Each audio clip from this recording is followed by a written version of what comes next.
We got a wild night of fights coming up. Welcome to the Joe Cortez MMA podcast, where I analyze upcoming UFC fights and I make bet predictions. I even back up those bet predictions with my own money by going over to mybookie.ag and making a parlay bet. If that parlay bet hits, I share half of my winnings with one of my followers on YouTube, Instagram, or Twitter. So do me a favor. If you think you can get some value out of this YouTube channel, hit that subscribe button right there. You see my dumb face right there? Just give it an all right? Thank you very much, and head over to Instagram and Twitter and follow me at Joe Cortez MMA. I'm going to leave a link in the description below. Let's jump right into it. T-City versus the Korean Zombie.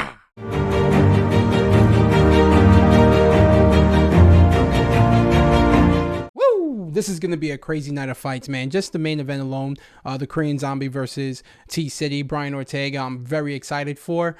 I'm going to give you my parlay giveaway cash contest fight bet right now. And the 5 fighters, I think I'm going to have 5 fighters. Yep, it's going to be 5 fighters. I'm looking at my MyBookie over there. Claudio Silva, Jamie Malarkey, Jonathan Martinez, Katlyn, Chookagian, and Chan Sung Jung.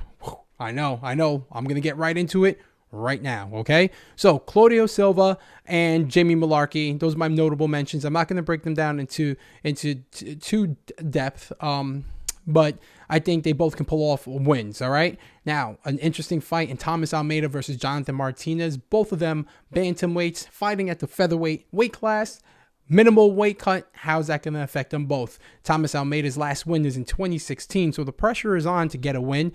He didn't fight in 2019 at all. He got knocked out by Cody Garbrandt. He got knocked out by Rob Font. So, I mean, the kid probably needed a break, and I don't blame him. But 33-month hiatus, and this is his first fight back. Does he have octagon rust? Who knows? Now, Jonathan Martinez, I'm looking at him and doing my research on him, watching his previous fights. He's a very, very good striker, okay?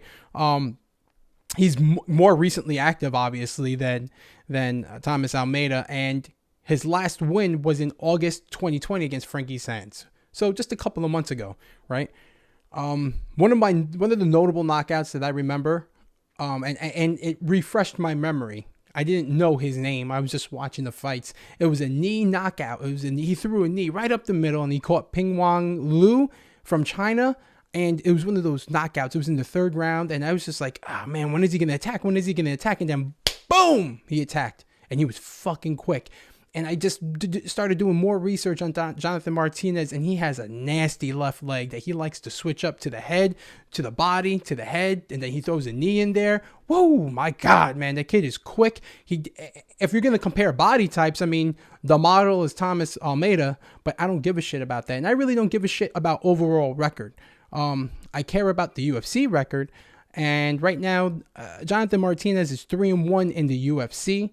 So he's been beating some guys who are UFC, worthy fighters.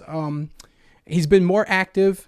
He doesn't have to have a weight cut. He's about an inch taller than Thomas Almeida with the same reach.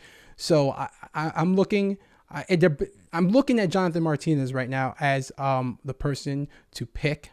Obviously, as I mentioned before, my bookie currently has them both at -115. So I'm going to go with Jonathan Martinez, and I think he either gets a 3rd round knockout or he gets the judge's decision. Boom.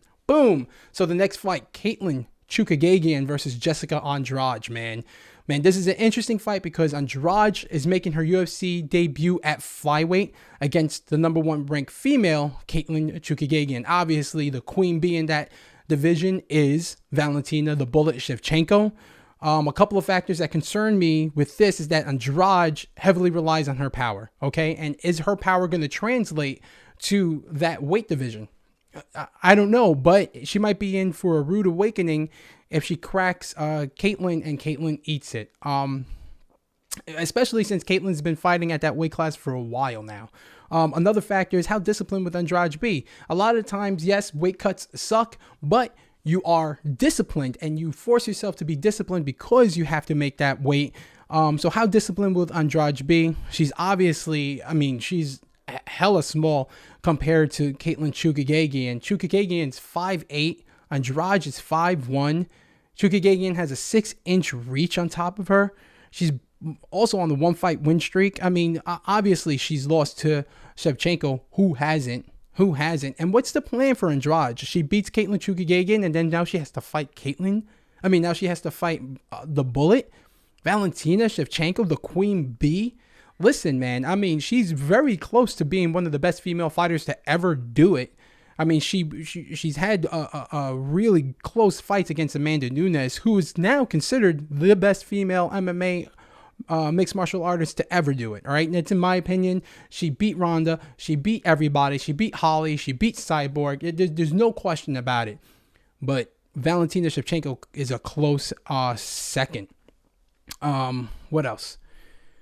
Man, it's another tough pick. My bookie currently has Katlyn as a plus 110 underdog and Jessica Andrade as a minus 140 favorite. I'm gonna go with Katlyn Chookagian. She's got 6 inches in height and reach, and she's used to fighting at that weight class. Jessica Andrade, by making this jump in the weight class, I don't think her power will translate the way she think it will. So I think Katlyn Chookagian, it goes the full fight, it goes the distance, and she gets the judge's nod. Next fight, man. Oh, man, I'm fucking excited for this one. Brian Ortega versus Chan Sung Jung. Woo! Brian Ortega is coming off his only loss against Max Holloway in December 18th. He hasn't fought since due to an injury that needed surgery, and now he seems healthy enough to finally get back into the octagon against the Korean Zombie, Chan Sung Jung. The Korean Zombie currently holds a 2-fight win streak, with his last win coming in December 2019 against the legend and future Hall of Famer Frankie Edgar. This is truly a tough pick. I'm sorry, I'm looking down at my notes right now. The MyBookie odds have the Korean Zombie as the favorite at minus 180 and Brian Ortega as the underdog at plus 150. I think this fight comes down to if T-City can catch the Korean Zombie in the submission. If Korean Zombie keeps the fight standing up, obviously I think he will because I already picked the Korean Zombie, he's going to definitely have an edge in the striking department. I mean, don't fall asleep on Ortega's hands. The kid can box. It's obvious. He knocked out Frankie Edgar, right? It's a tough one, but Max Holloway already laid down the blueprint on how to beat Ortega. You know, so if he follows, if the Korean Zombie kind of follows that blueprint a little bit, you know, it doesn't have to be exact, but, you know, get the main points across, I think he's going to end up going the distance against Brian Ortega and gets the judge's decision. I think he starts running away with it probably the 3rd, 4th, and 5th round when they start getting a little sweaty and those submission attempts won't work as well because of the sweat. All right, so Korean Zombie, judge's decision. Woo, my God, man. This is a crazy card. Obviously, it's debatable, right? It's debatable. These are my opinions, but Chan Sung Jung, right? Katlyn Chookagian, Jonathan Martinez, Jamie Mullarkey, and Claudio Silva for the parlay giveaway. $500, guys. $500 I'm going to give away. All right? Make sure you subscribe to my YouTube. Head over to Instagram and Twitter at Joe Cortez MMA and follow me there. All right? That's my time here. Have a blessed weekend. Enjoy the fights. Bet responsibly.